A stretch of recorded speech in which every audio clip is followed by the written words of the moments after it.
زما نوم سلیم جان دی. زه د هندو برادري چیرمین یم اور زموږ د هندو برادري څخه تعلق دی. نور موږ دلته ډېر خوشحال یو. مرګ درګ چې دی په لګړې دی زموږ نور چې دی بس موږ دلته ډېر خوشحال یو. زموږ د برادري هندو برادري ډېر خوشحالي جوړ کړی دی. څنګه چې دا منظر موږ ته میلاو سو بس زموږ د زندگی یو روایات شروع سو. په دا ښار کې خو مندران خو بیخي ډېر دي نه، څلور پنځه دی بلکې شپږ دی.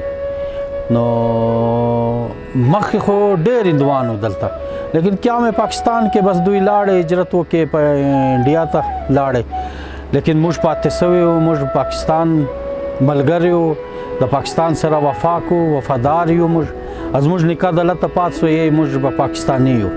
موږ نن هم پاکستاني یو. زموږ د انډیا څخه یا بل ملک سره یو تعلق نشته.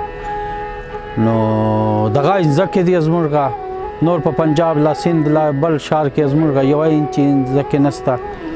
اور دلته تقریبا اوس زموږ چې دی 50 څخه واخه 60 پورې کورونه دي، فیملیان دي.